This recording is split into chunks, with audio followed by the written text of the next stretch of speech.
বেহায়া বেপর্দা নারী, নাটক সিনেমা আর যুবক অশ্লীল ছবি দেখো যারা, উলঙ্গ ছবি দেখবা যারা, রমজান মাসেও যারা গুনাহ করবা, তুই ভাত খাইস দুপুরে, তুই সকালে নাস্তা খাইস, খোদার অসুবিধা নাই।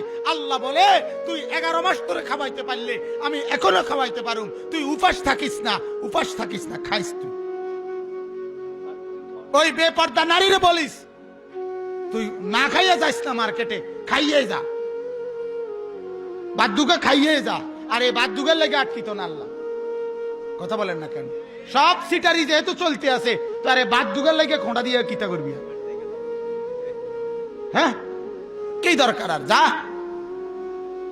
আমি তো শক্ত কথা বলি, আমার এই কথা শুনেন, পরিষ্কার নিজেদের মা বোন স্ত্রী কন্যাদেরকে বলবেন আমার এই কথা, যে আল্লাহর রসুল বলছে রমজান আসলে জান্নাতের দুয়ার খুলে দেয়, ঠিক কি না?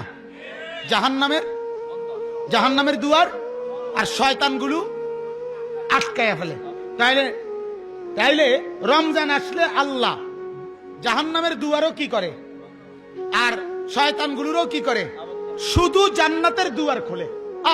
এটা যেন মালিক বলে, বান্দা আজ আমি জাহান্নামের দুয়ারও বন্ধ করে দিছি, শয়তানটিরও বান দিয়ে রাখছি, শুধু একটা দরজা খোলা রাখছি, সেটার নাম জান্নাতের দরজা। তুই যে দিক দিয়ে রওনা দিবি ওই দিক দিয়ে জ্যান দিয়ে আইস, রাস্তার ভুল হইতো না, ডাইরেক্ট শুধু জান্নাতে ঢুকবি, জান্নাতে। রাস্তা হারাইবি না, তুই রাস্তা হারাইবি না। আমি আমি আমি যেন তোরে ধরে বাইন্দা জান্নাত দিতে চাই। এরপরেও তাইলে এইবার বুঝেন, তাহলে আল্লাহ তাআলা যেন দইরা বাইন্দা কি দিতে চায়? কথা বলেন না, কি দিতে চায়? রহমত আমি বাড়ায় দিলাম, মাগফিরাত বাড়ায় দিলাম, নাজাত বাড়ায় দিলাম, দুয়ার জাহান্নামের বন্ধ করে দিলাম, শয়তান রে বন্ধ করে দিলাম। চতুর্দিকে সেহরি খাইলেও নেকি, ইফতার করিলেও নেকি, জিকির করিলেও নেকি, দুরূদ শরীফ পড়লেও নেকি, তেলাওয়াত করিলেও নেকি, তারাবি পড়লেও নেকি, নামাজ পড়লেও নেকি, নেকি কদ্দুর, শুধু বাড়তি, শুধু বাড়তি, শুধু বাড়তি, দেই আর দেই, দেই আর দেই। এত বড় আয়োজন আমার, যে সব বেশি, আর ভুল হওয়ার, পদস্খলন হওয়ার সব বন্ধ। এরপরও যেই নাফরমান জান্নাতে যেতে পারলো না, জাহান্নাম থেকে বাঁচতে পারলো না, তার মাথা একটা বাড়ি দেওয়া দরকার। তোর কপালে একটা বাড়ি দেওয়া দরকার, না তুমি বিবেকে বলো। এজন্য আমি বলি যে যেই মহিলারা রমজান মাসে বাজারে বাজারে ঘুরে, দেখবেন 11 মাসের চাইতেও বেশি বেশি যায়। আল্লাহ বলে বান্দা রহমত নাও, বেডি কয় না আমার জুতা আমার রহমত লাগতো না, আমার জুতা কিনতাম যাইতে আছি। আল্লাহ বলে বান্দা, হে আমার বান্দি নেককার, আরে হে আমার ইমানদার বান্দি, আমার থেকে মাগফিরাত নাও। বেডি বলে না আমার 3 পিস, আমি মাগফিরাত লাগতো না, আমার দরকার 3 পিস। ঠিক না? মিথ্যা কথা বললাম? কথা বলেন না কেন?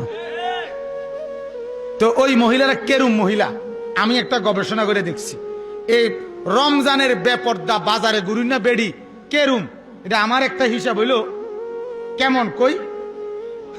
এরা হইলো রমজানের 1-2 দিন আগে ইবলিস শয়তান এগুলোর লগে দেখা করে আইসা ডাইরেক্ট কইরা তারারে একটা কথা কয়, কখন বোন আমার এই 2-1 দিনের মধ্যে বান দিয়া লাইব। কথা বুঝছো না? হ্যাঁ, আমার এই 2-1 দিনের মধ্যে কি করে লাইব? বান দিয়া লাইব। আর বান দিয়া লাইলে আমি কোনো আইতারতাম না 1টা মাস। হ্যাঁ, তবে গত 11টা মাস তোরে যেভাবে চালাইছি, আমার ইজ্জতের দিকে খেয়াল রাখো, আমি যাতে বেজ্জতি না হই।